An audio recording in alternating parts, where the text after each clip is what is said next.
we've got to remember that the car is not who we are. It might look like that from the outside. If you were looking down from a satellite or from a UFO, it might look like the car was the thing driving itself down the highway. But as we know, that's not the case. So we can use the metaphor of a journey down a highway in terms of the journey of life, and to try and understand where we're coming from and how we need to respond to this never-ending road or a destination that we can't actually see. Where am I going to end up? And these things can be scary unless we learn how to take control in certain ways and let go of control in other ways. What's coming up a lot for people in the podcasts and the work at the moment is people cannot see that there's actually a journey home. The mind is not geared to look at best case scenarios. In fact, it's geared to look at worst case scenarios, and that's exactly what it does. So we're going to go through life and we're going to hit things that we call problems. We're going to hit circumstances, events, and situations that we don't want to face. But inevitably, they're in our environment. Problems are part of nature and they're going to come towards us whether we like it or not. So that's a given. But that is not what we need to focus on. What we need to focus on is our response to these circumstances, situations, and events that come our way. And I think the good news for all of us when we're looking at our own radius of control is that we are very, very much in control of how we respond to situations. Through will, through higher levels of consciousness, of course, we can tackle problems far better than people who have not expanded their consciousness. Expanding our consciousness is like anything else. It's like playing the guitar or the piano. It takes work and practice. We're not only going to face problems in our future, we're also going to face opportunities for growth, opportunities for experience, and opportunities to live life to the fullest. If there's a death of a loved one, if there's an accident, if there's some sort of catastrophe, trauma, or crisis, we usually get confronted with the need to change. A divorce or a betrayal can actually end people up, of course, in states of depression, anxiety, torment, burnout, and fatigue like you can't imagine. But what we need to realize is that there is always a journey home from these situations. And that's what the mind is not going to help you with. It's something that you're going to need to remember. It's with insight like this that we can look around corners and see into our future and then plan accordingly. Life has us discovering who we really are through problems, trials, and suffering. And once we realize that these problems are like liminal spaces, temporary tunnels or portals that we've got to move through, we can actually keep our calm, keep our focus, and move forward with far, far less pain and suffering. At some stage in life, we're going to have to reinvent ourselves.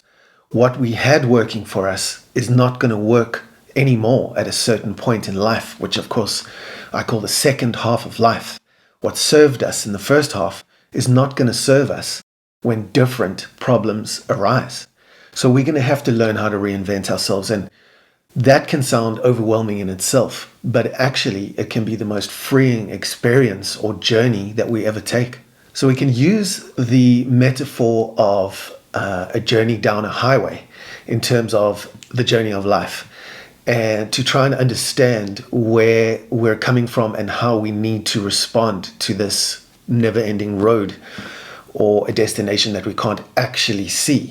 Where am I going to end up? And these things can be scary unless we learn how to take control in certain ways and let go of control in other ways. And that's exactly what we can learn in a very short space of time through becoming more mindful, more aware, and more conscious of where we're actually going. So imagine yourself driving down a highway in your car and not knowing where you're going. Automatically, straight from the start, that's going to bring around anxiety, right? You're going to be driving through the night wondering how long this is going to take. Will I ever get there? And all sorts of things will start to quickly overwhelm your general status quo. Sometimes through the journey of life, we're going to drive through storms. We're going to drive through hail and rain and snow. And if we sit there with no experience, with no faith, and with no trust in the process of life, we're going to sit there and obviously think to ourselves, this storm is going to last forever. But as we know, it never does. When you're taking a trip down the highway and you do hit a storm, which is inevitable, you're going to have to remind yourself that you will get through this and this too shall pass. No storms last forever.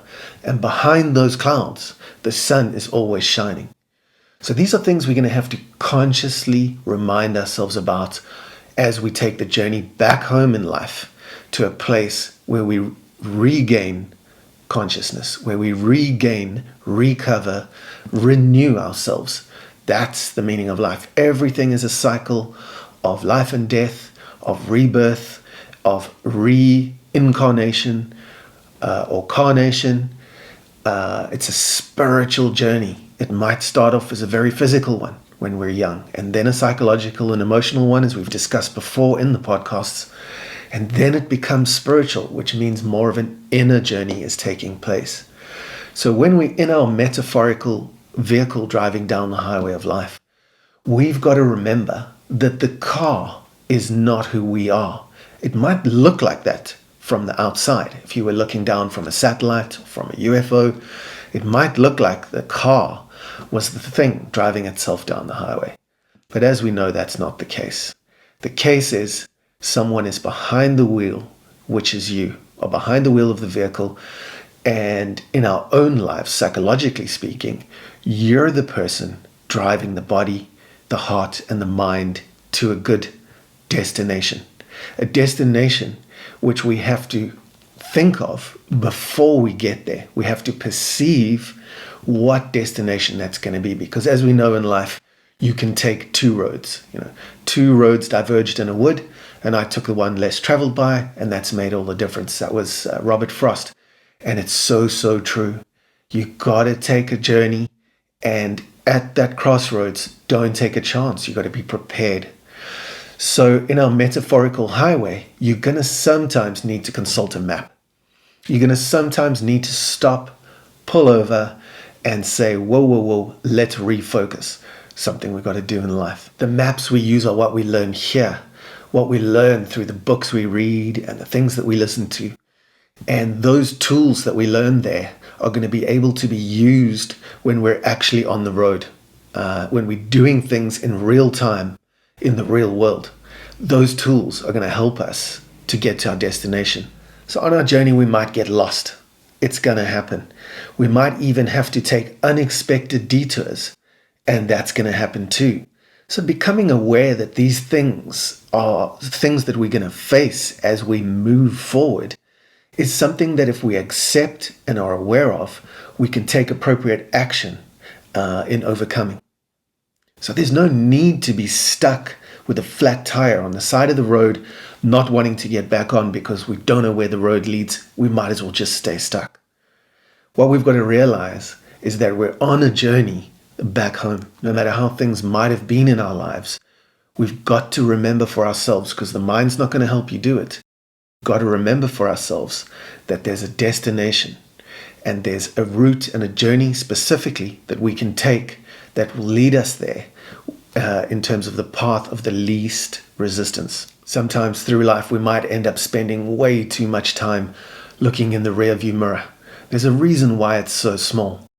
And looking forward is something that affirmations, meditations, contemplative practices, all these things help us be prepared that when we become aware that we're looking in the rearview mirror for too long, looking at what's behind us for too long, looking at where we've come from for too long, these tools can help us look forward through the large windscreen that's right in front of us. So pulling over and hitting a pause button in life is just as important, equally important to going forwards in terms of momentum. Just like us, cars need energy, they need fuel, they need gas, and those things come through contemplative practice. It comes over time. It comes through prayer. It comes through practice. So what we've got to do today, if we want to change our lives, we've got to focus on where we're going. Understand that the journey is definitely part of the destination. I don't think these two things are separate. I think they go together. 1 + 1 equals reality. So where we're going necessitates a journey. Where we're going necessitates a journey. And that's exactly the path that you're on at the moment. What you might not know, you might not have opened your map, you might not have paused, you might not know which map to consult. And that's what you need to do now as you reinvent your life, as you might re-look at your destination. You might have to look at where you're going by pulling over for a while, taking the time to pause, and even put in new fuel. You build yourself up and then pursue on your journey. You don't just go until the fuel runs out or until the car just splutters and stops. You refuel constantly. And this is the metaphor that we can use to really, really get ourselves down the highway of life in the best way possible. One of the traps we can fall into is letting our journey and what happens to us and the detours and the pitfalls and the potholes in the road can actually lead us to believe that the cause of these things is our self-esteem. And that's of course not the case. We can't let external environments dictate how we should feel inside. If we link our confidence and our self-esteem and our internal power to what is happening on the outside, when trouble comes, we're going to have nothing left to drive us towards the destination. Finally, I also think it's a good idea to imagine in this metaphor of the highway of life. Finally, let's try and imagine for ourselves as we navigate this journey of life that our car had the new Tesla full autopilot capabilities. It didn't need you to drive. And all you did throughout your life is sit inside the vehicle, obviously representing your body, and do nothing. Sit inside the vehicle, being mindless, playing games, looking at maps, making paper airplanes of maps, who knows. But without having us learn how to navigate that vehicle, stay safely on the road, and continue to go around a bend or through a tunnel and knowing it's going to end, is very much part of the building process of who we really are as human beings. Life is definitely creating us as more and more conscious every day. If you want evidence of that, just look to 10 years ago, look to 5 years ago, look to 20 years ago, and you'll see you weren't as conscious as you are today. So it's easy to see, if we think about it, what life is doing. It's making you more capable, more conscious, and more authentic. So if you were an autopilot in your car, you wouldn't be learning anything. There would be no purpose to you really being there. In fact, you might as well take an aeroplane flight to get to the destination while the car drives itself there. So autopilot is how we can walk around metaphorically mindless. It's how we can go year after year after year and not actually get somewhere. It is how we can find ourselves in situations where we say, I'm depressed today, I'm anxious, I'm afraid, I've lost my confidence. You could have lost it 3 years ago. If you weren't running on autopilot, these things wouldn't be lost.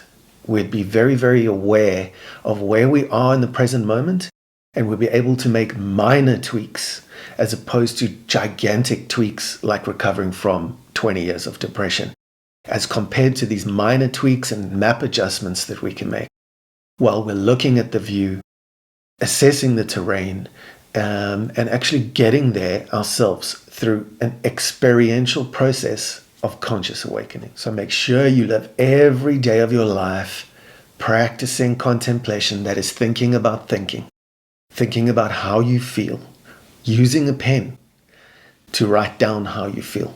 All hurt, war, and trauma belongs on paper, doesn't belong inside. So you need to get it out. So become fully aware of who you are, where you're going, why you're going there, and what you're doing it all for. So if you find your life is not working for you now or one day in the future, and you find yourself in unfamiliar, uncharted territory, stop, take a pause, and consult your map. That could be the big book, the Bible, it could be blogs, it could be vlogs, it could be whatever it is. So to get information, never mind inspiration from other people today is easier than it's ever been. So use all the information and technology that you have before you and start calculating which way you want to go, where you want to be in 1 month, 1 year, 1 decade. Because without focus, we're not going to get there. We're going to go round and round in circles. Where focus goes, of course, energy flows. What's really, really important, judging from the questions that people have today, is I don't know if my life is going to get better. I cannot see a better life for myself unfolding. And this is where we get stuck in a box. And, being stuck in that box is not reality.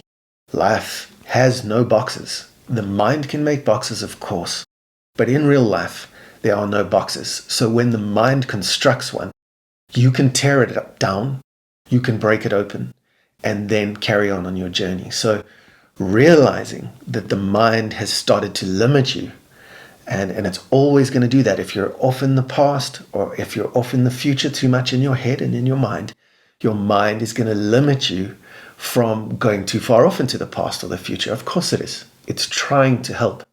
But today, your mind is not enough to get there. You really, really have to feel. You really, really have to use all your energy, your faculties, and your talents to be able to navigate the journey of life. So understand that faith, they say that 2 things are required in life, effort and faith. And faith is the part where you've got to understand that there's something better, that you're going through a liminal space. You're going through something that's completely impermanent, and you're always going to be going through something completely permanent. In life, nothing is guaranteed except change. I don't even think death and taxes, as we were taught when we were young, are guaranteed. But change is guaranteed because life is unfolding. The journey is unfolding for a reason. And that reason is to make you the best that you can be, the most authentic you can be, and of course the most loving that you can be. Fear has no place in a spiritual or awakened life. And riding around in your metaphorical car with the lights off, not knowing where you're going without the right maps, not being able to stop and actually look at the view along the way and re-energize yourself is going to end with negative consequences.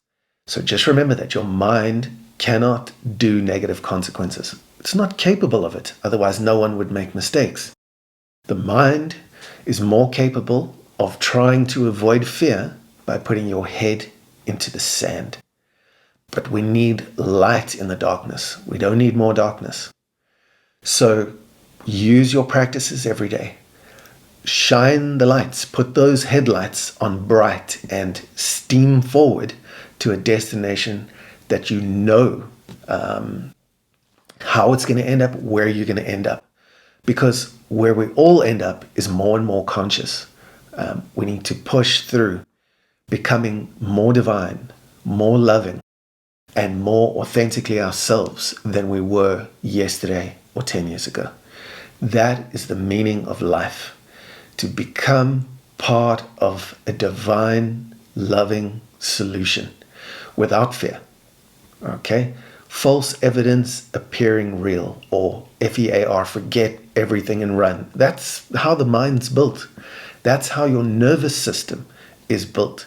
But you are not your nervous system. And you are not the journey or the destination. You are the driver behind the wheel of this body, this heart, and this mind. So literally, you need to show up for yourself. And that's why we have a higher self and a lower self.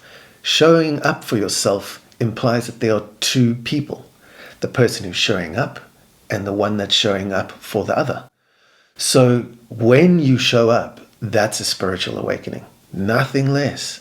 And knowing that you're inside this whole thing, able to choose, to navigate, to decide, is a very, very empowering state of being. And this is what we wish you today, an empowered state of being. Power means action. And if you're able to take the right action every day, those little micro actions that you take are going to lead to something big, bold, and beautiful. And this is what we've got to remember. Every piece of effort and every stitch of faith that we put together is going to get us on a journey back home to our sacred selves.